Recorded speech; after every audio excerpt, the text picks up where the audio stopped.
Well, it's a great pleasure to introduce Dale Ahlquist as he joins us to give the inaugural talk in the Rosary College Aquinas Lecture Series. It's an honor to do so as a faculty member of Rosary College as we come to the close of our first year. I've been impressed and edified by the quality of our students who are giving life to yet another verdant branch in the vineyard of our risen Lord. I would encourage parents and high school students in the audience to take a good look at Rosary College. Before I introduce our distinguished speaker, allow me to share briefly about Rosary College itself. As South Carolina's first college in the Catholic tradition, we offer a rigorous 2-year Associate of Catholic Studies program in integrated humanities.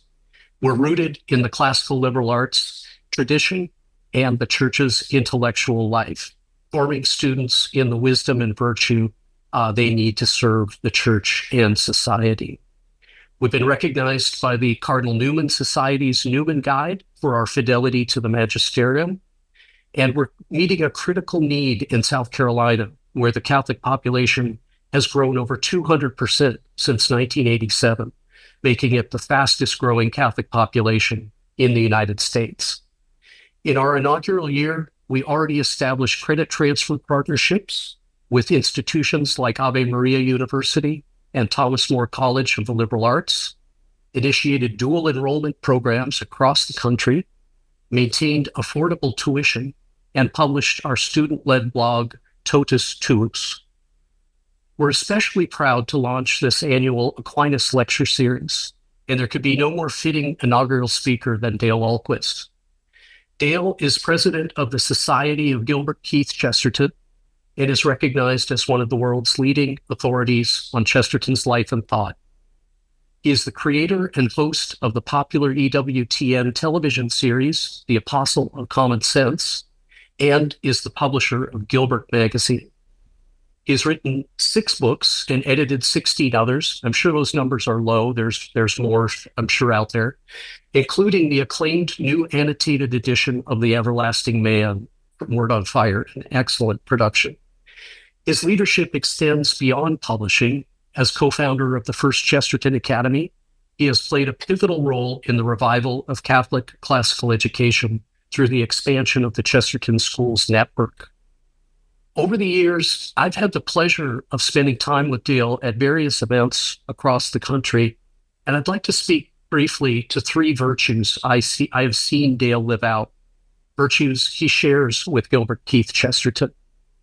First, I'll use a classical term for humor, eutropelia, which is literally good turning or well adapting, but which we can most helpfully describe as geniality and joviality. As Chesterton's friend Belloc put it, wherever the good Catholic sun doth shine, there's always laughter and good red wine. The Catholic sun shines on Dale. And just as this form of virtuous wit jumps off every page of Chesterton's writings, I am sure it will come through as always in Dale's talk today. Second, charity, and this is on many levels. Certainly in terms of Dale's tireless service spreading the wit and wisdom of Chesterton, but also in supporting the renewal of Catholic liberal education through the Chesterton Schools network, and in being a generous friend to each of those schools, traveling to speak at their galas and getting to know their teachers, students, and families. If the Chesterton Schools network grows any faster, Dale's quickly going to run out of days in the year to satisfy all their requests. Again, you may want to look into the Great Carmelites and their bilocation. And third, faith. I live in Los Angeles County, and I'm joining you today from the Santiago Catholic Trade School and Retreat Center in Orange County, where our fine young tradesmen have been reading Chesterton this week in preparation for Dale's talk.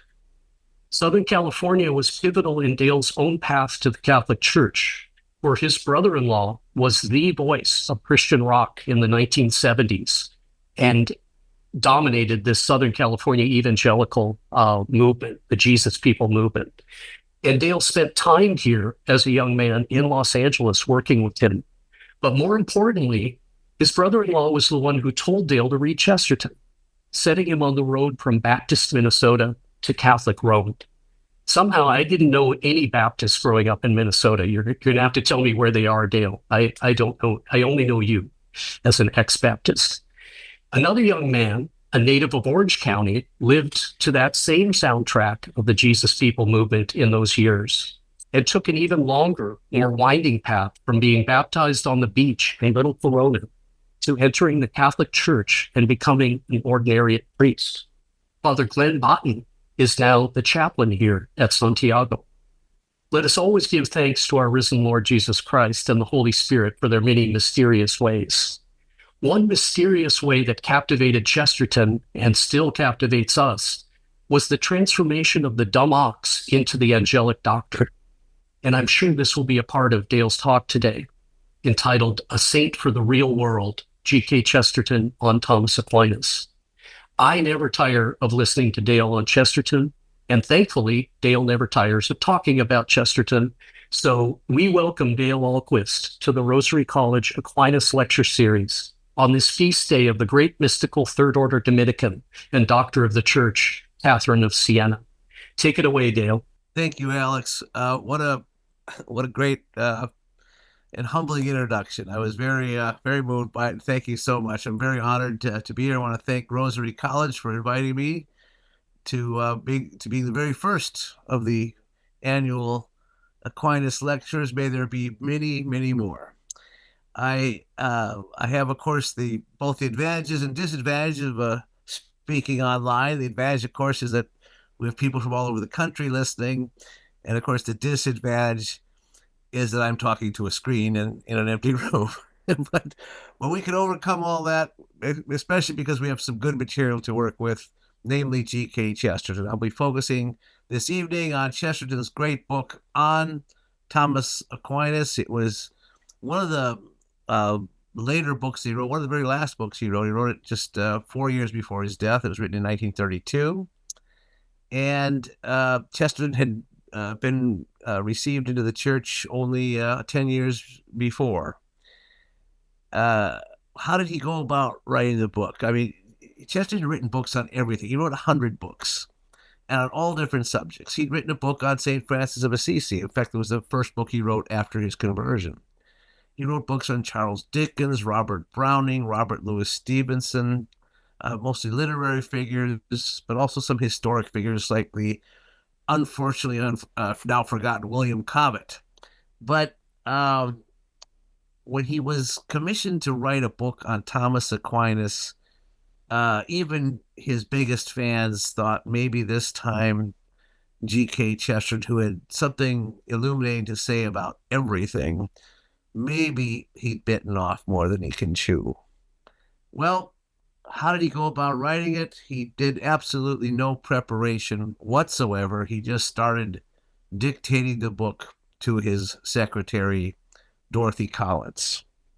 And he rapidly dictated the beginning of the book to her and probably almost half of it. And then he stopped and he said to her, I need you to go to London and get some books. He lived about 20 miles outside of London in a town called Beaconsfield.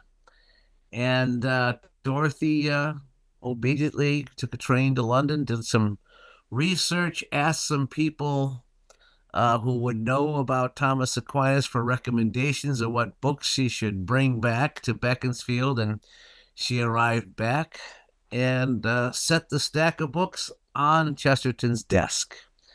And he picked up the top book from the pile and started leafing through it from the back and walking around his study. And then he replaced that book on the pile and went and took a walk in his garden. And when he came back, he dictated the rest of the book. And when Evelyn Waugh heard that story about Chesterton and how he went about writing the book on Thomas Aquinas, Evelyn Waugh said that Chesterton never read the Summa Theologica. He just ran his fingers over the bindings and absorbed everything that was in it. And of course, when Chesterton was asked why he asked if he had ever read the Summa Theologica, he said, "Well, I've read as much of the Summa as I've read of the Encyclopedia." Well, that he was being humble, but it's possible that he read the whole encyclopedia. I mean, that's not outside the realm of possibility. He actually wrote part of the encyclopedia. He wrote an entry on Charles Dickens in the Britannica in about 1911. In another edition of another uh, published encyclopedia, he wrote an entry on Robert Browning. So he knew his way around an encyclopedia. But what was this book? How was this book received on Thomas Aquinas? Well, the probably one of the leading of all Thomistic scholars in the world was a scholar by the name of Etienne Gilson. He was a Belgian and French scholar who eventually located in Canada. And he said that I consider it as being without possible comparison the best book ever written on St. Thomas. Nothing short of genius can account for such an achievement. Everybody will no doubt admit that it's a clever book, but the few readers who spent 20 or 30 years studying St. Thomas cannot fail to perceive that the so-called wit of Chesterton has put their scholarship to shame. He has guessed everything that we had tried to demonstrate. He has said everything that we have been more or less clumsily attempting to express in academic formulas. Chesterton was one of the deepest thinkers who ever existed. He was deep because he was right. And he could not help being right. But he also could not help being modest and charitable. So he left it to those who could understand him to know that he was right and deep. To the others, he apologized for being right, and he made up for being deep by being witty. It's one of the most eloquent and complete and succinct assessments of G.K. Chesterton that I think I've ever read. From Etienne Gilson, that Chesterton was one of the deepest thinkers who ever existed. He was deep because he was right. Well, if there's another writer who could be listed among the deepest thinkers who ever existed, it would be St. Thomas Aquinas. So to have the two geniuses side by side, one writing about the other, is a real privilege. And this small book, it's a very slim volume, is quite a masterpiece of condensation and illumination. To put all of Thomas Aquinas in such a small book, it is just a gigantic achievement. Chesterton starts out the book by comparing two very different saints. The saint that he'd written a book about 10 years previously, St.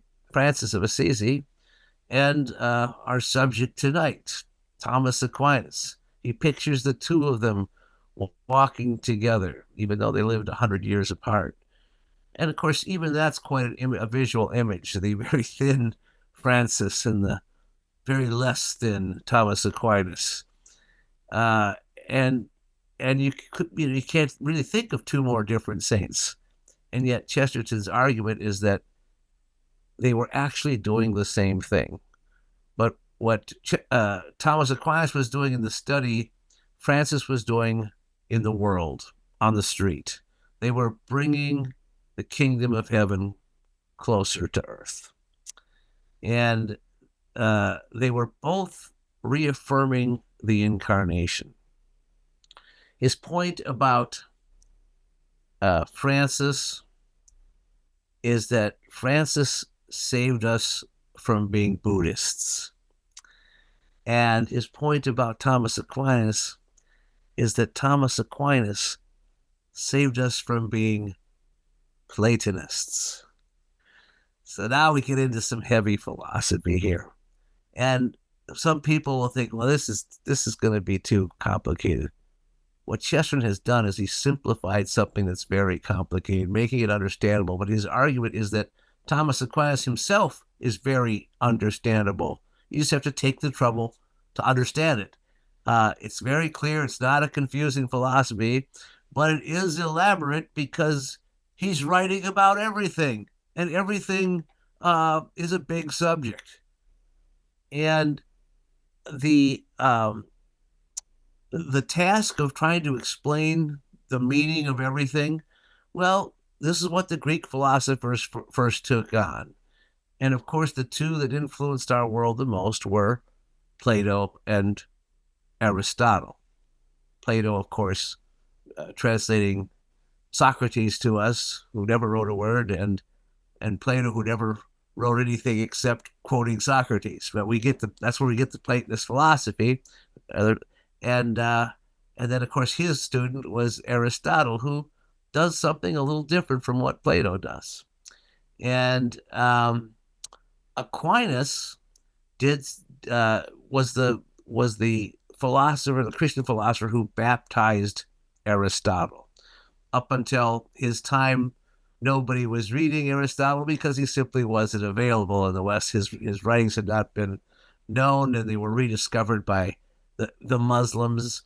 And there was the initial thought is that he was a Muslim philosopher because they were the only ones writing about him. But Thomas Aquinas rescued Aristotle's writings from the Muslims and showed that there was something fundamental in these writings that needed to be Christianized and brought to the Christian world. Up until then, it was one philosopher who was dominating the Christian world, and that was Plato, who was most popularized by Saint Augustine. So you have two great saints popularizing two great philosophers, Augustine and Plato, and Aquinas and Aristotle.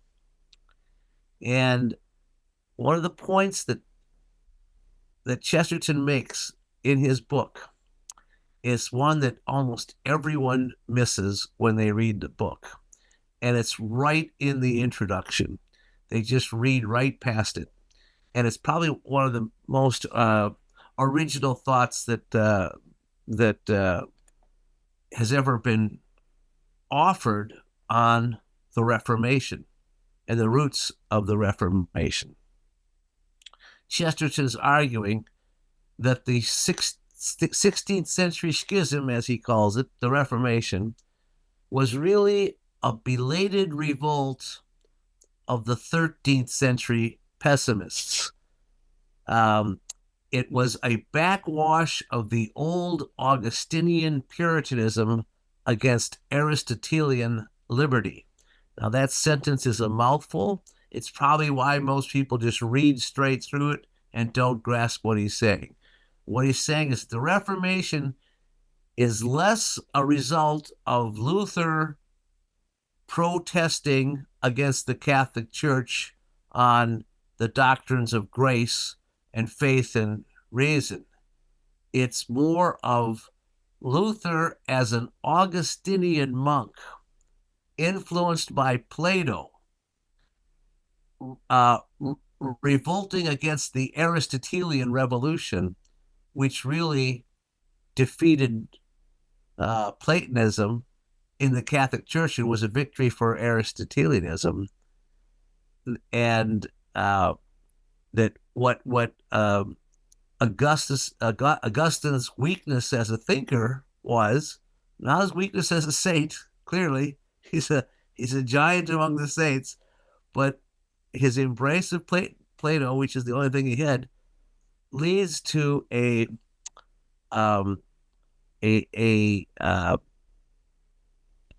less objective view of reality, a more subjective view of reality, less informed by the senses and more by interiorism and interior thought.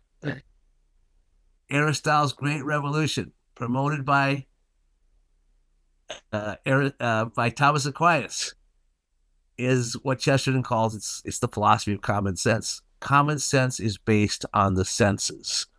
Our access to the real world is through our senses. The reality is outside of ourselves. We don't create it. Reality is something we can only access through our senses, through our five windows of the soul: our eyes, our nose, our ears, our taste, and our touch. We contact the real world. Can our senses sometimes be deceived? Of course, but not usually. If they are deceived, that's the exception. And no one understands how an exception does not undo a rule. The exception proves the rule, meaning we recognize that it's the exception because it's not the rule. The rule is that our senses work and we can trust them not to deceive us, and that they connect us to a reality that's really there. And through that connection with reality, we start to use our mind to process that reality and find the meaning, because that reality is what God has created. The material world was created by God. And that is, when God created the material world, he said it was good. The problem with the Augustinians is that they look to Chestertonism that has been a recurring heresy throughout Christian history. Not that Augustinians were heretics, except one of them, Luther, but the weakness of their philosophy is that they condemned the material world. They thought what is material is bad, only the spiritual is good. Material bad, spiritual good. And that has led to forms of Puritanism throughout history where physical things are attacked as evil, such as wine or beer or chocolate. And these were good things because God created the real world. And that's liberating to know that. That's a good thing. And the celebration of God's goodness and his creation is what the Catholic Church has really done so well. That's why we have beautiful art and beautiful music and all the things that appeal to the senses happen at the Mass. The Mass is a tactile connection with God, because that's what every sacrament is. It's something physical that connects us to the spiritual. Chesterton also points out in the book on Thomas Aquinas that the incarnation, of course, is the most physical expression of God. And, we can't say the material is bad because God himself became material. He became flesh. And certainly all of the heresies throughout history have been usually some kind of an attack on the incarnation, that to make Jesus either less divine or less human, and never getting it quite right. And the implications of the incarnation are tremendous. Not only does it prove that the flesh is good because God became flesh, it makes birth itself a sacred thing because God himself was born of a woman. It makes every womb a sacred place, but it also makes death a sacred thing and the body a sacred thing, because Jesus rose physically from the dead. What walked out of the tomb on Easter morning was a body, a physical body that had been reunited with its soul. Chesterton points out that the human being is body and spirit. A ghost is not a man, and a corpse is not a man. But resurrection means the reunion of body and soul. Why is this important? Well, the modern world doesn't, even many Catholics do not think of the reality, the physical reality of resurrection anymore. And there's less respect for death. There's a less of facing the reality of death as the death of a body, but the hope for the resurrection of the body. Chesterton predicted completely prophetically that there would be a return to the pagan habit of cremation. He called it on the nose because it's a loss of the understanding of resurrection, the resurrection of the body. So just like every heresy is an attack on some aspect of the incarnation, Chester points out that the modern heresies are attacks on the material world. He says the work of heaven was material, the making of the material world, and there's nothing evil about it. The work of hell, on the other hand, was entirely spiritual. Hell doesn't create anything. It only destroys. Good point. Also, Chesterton points out that every modern philosophy is usually some form of an attack on free will.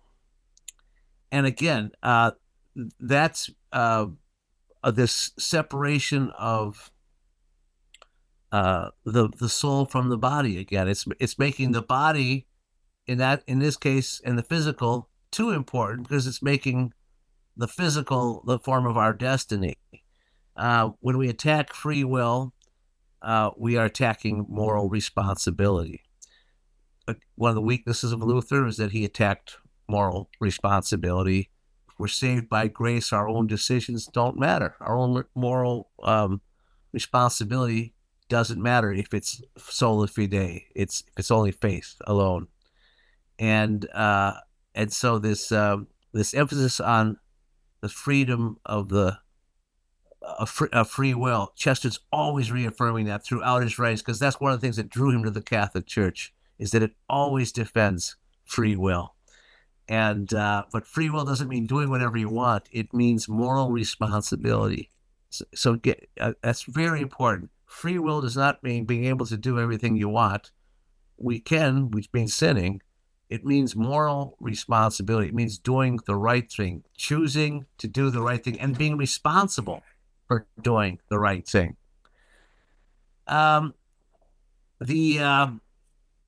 The other problems with modern philosophy, he says, is that there aren't really any philosophies. There's only philosophic doubt.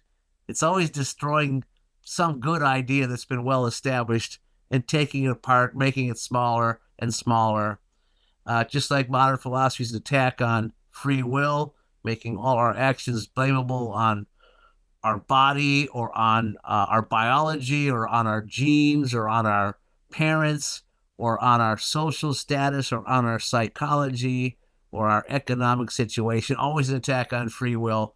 Every modern philosophy is somehow separating the wholeness of the person and reducing all thought, all behavior, all understanding, all wisdom to some small, lesser explanation of everything. It always leads to some form of madness. And that's Chesterton's argument back in his book Orthodoxy, that modern philosophy, take it to its logical conclusion, it leads to madness. And one of the, of course, the big forms of madness is this pure subjectivism, that we have made up reality in our own head, and we then basically are controlling it, or something else is affecting our perception of reality, so that we aren't really connected to it. We're not connected to our own conscience. All these just attacks on common sense. But when Chesterton sums up Thomas Aquinas, he basically starts with this common sense that there is this connection to reality that we get through our body. And if it sounds like I'm repeating myself, it only means that you're paying attention. Okay, so Thomas Aquinas gives us the first big truth through Chesterton's book, There is an is. Great line. Write it down. There is an is. In other words, existence is real, it's outside of ourselves, and we can rely on it as being reliable. There is an existence. We do exist. And then he also takes this definition even further. He says, Chesterton says, Thomas stands on the universal common conviction that eggs are eggs.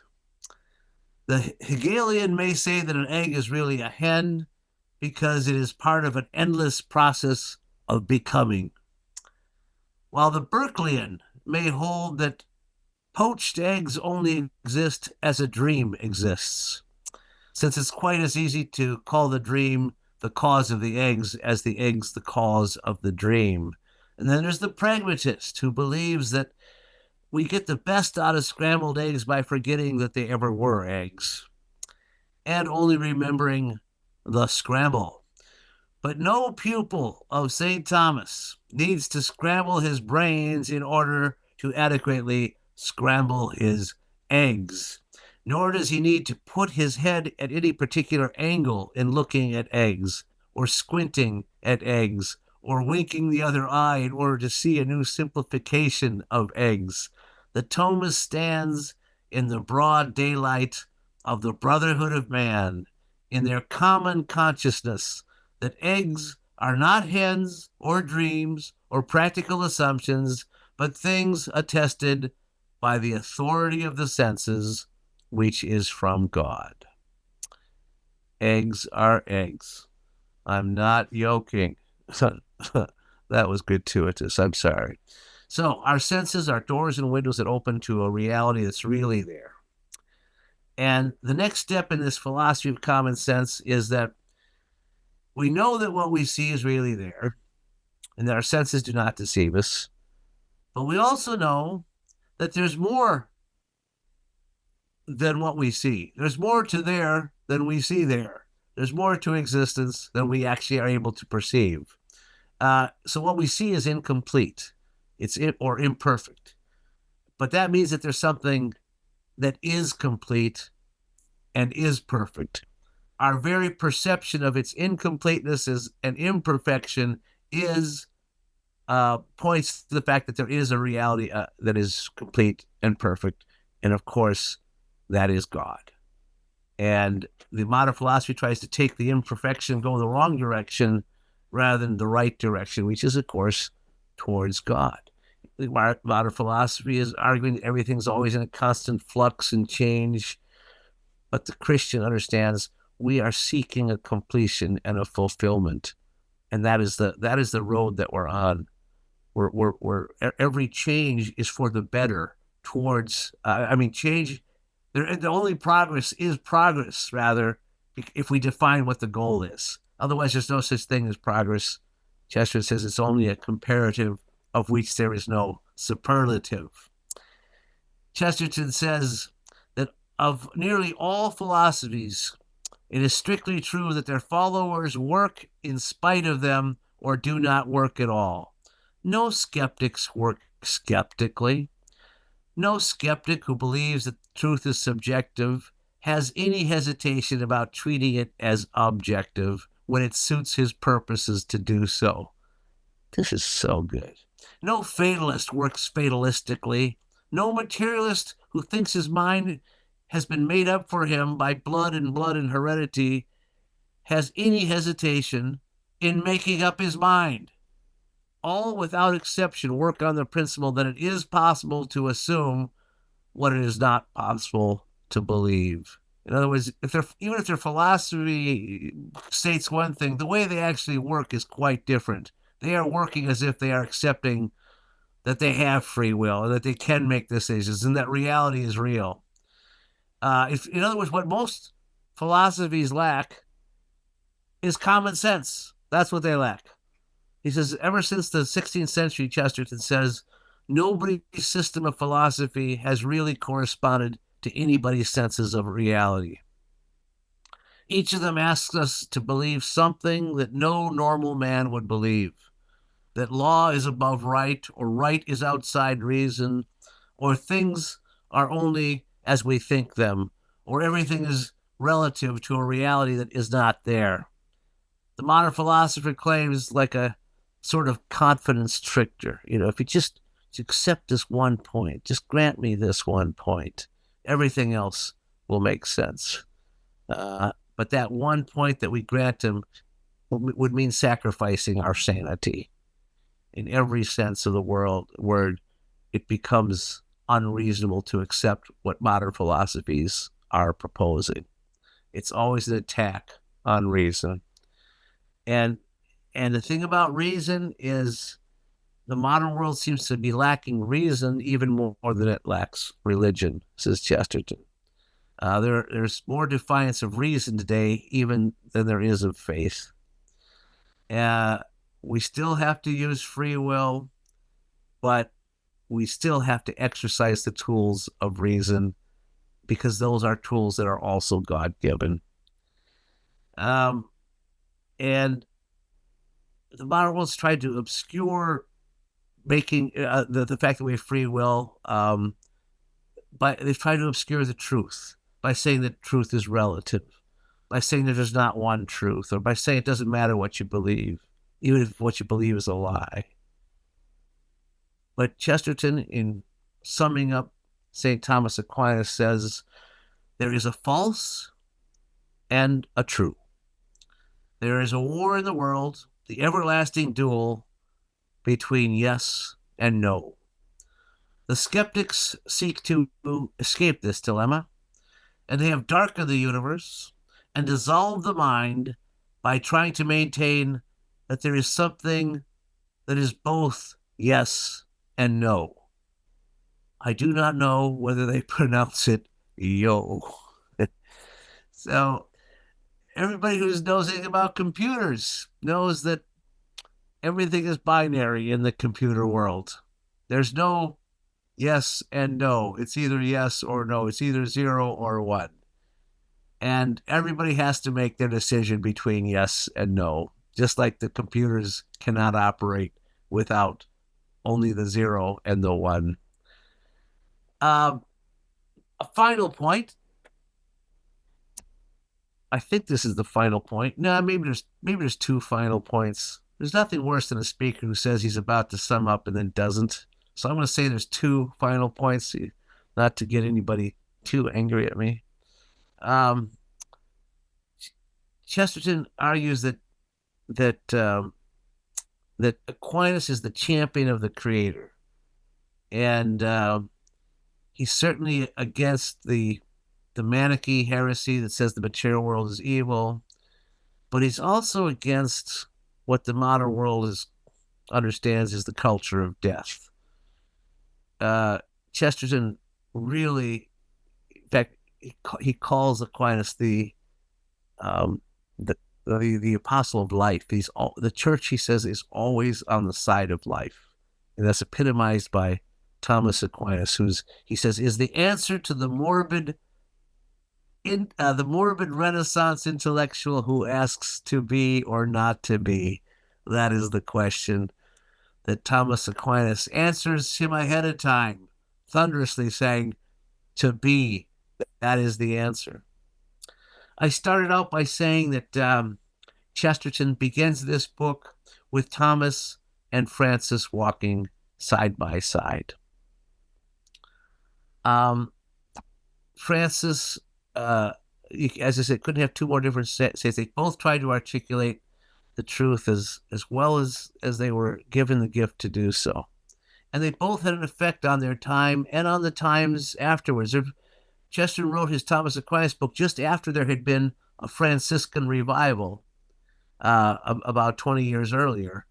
But while he was writing, there was a Thomistic revival. If you recall, those of you who lived back in those Jesus movement days, there was a huge Franciscan revival in the 70s and 80s. Now, in the last few years, there's been a Thomistic revival again. Chesterton always says that the saint is he says that the age is often converted by the saint who contradicts it the most. And sometimes it's the Franciscan type that has to contradict the age, or otherwise it could be the Thomistic type who contradicts the age and saves the age. Or it could be a third type of saint, one who's somehow a strange combination of the two, with the mysticism of Francis, but the reason and love of truth of Thomas. And I think when I see that image that Chesterton paints of Francis and Thomas walking together down the same road, I like to picture G.K. Chesterton walking right between them. Thank you so much, Dale. That was a great talk. I have invited everyone in the chat who's here. We have a few minutes before 8 o'clock. So I've invited everyone in the chat. If you have a question, to go ahead and put it up in the chat and I could read it.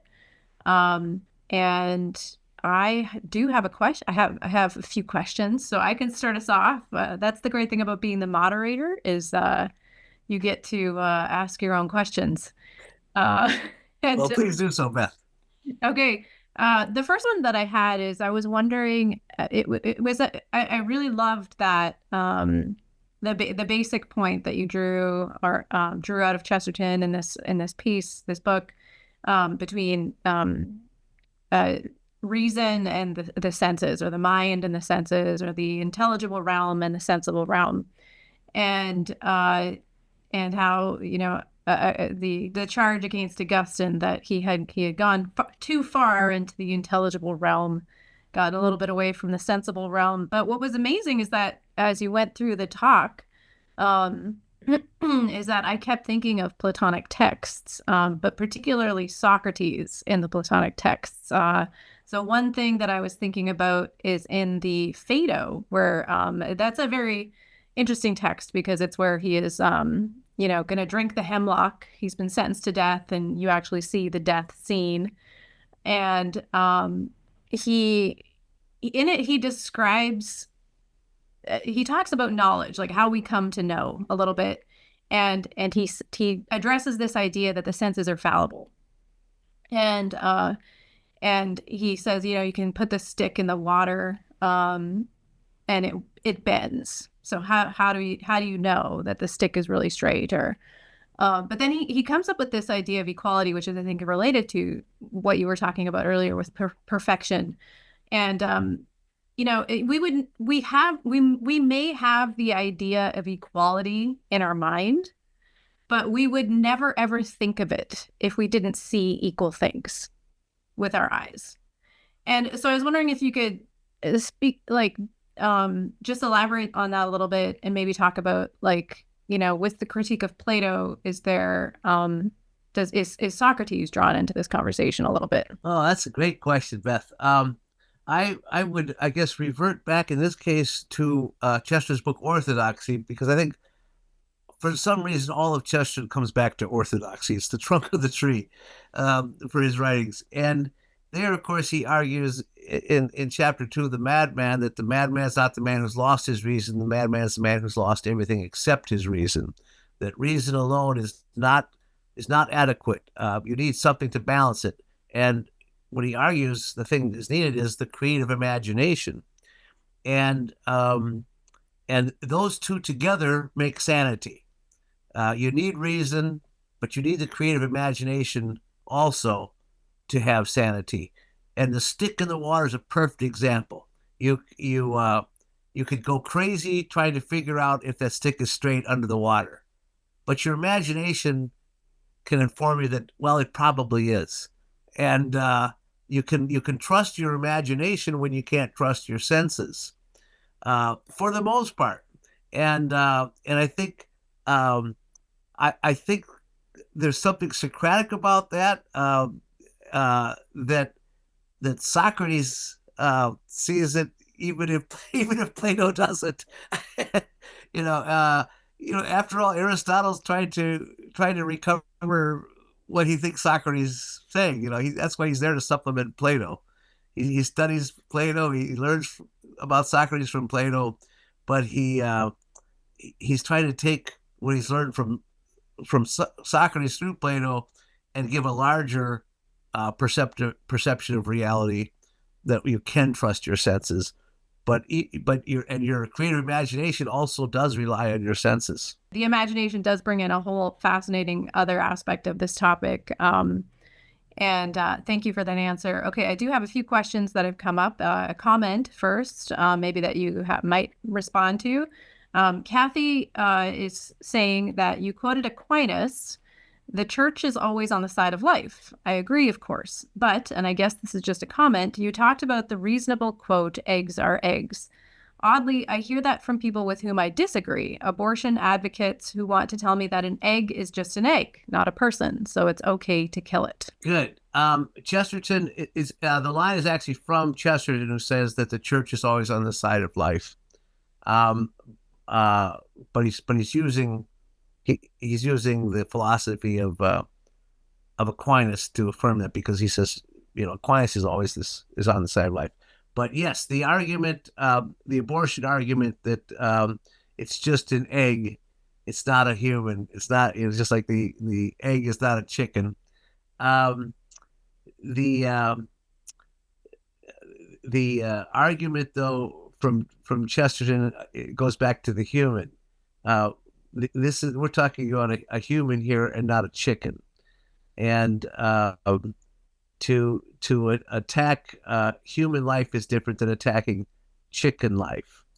And you have the element of that it's God that has created that human life, and not just two people and having a physical conception together.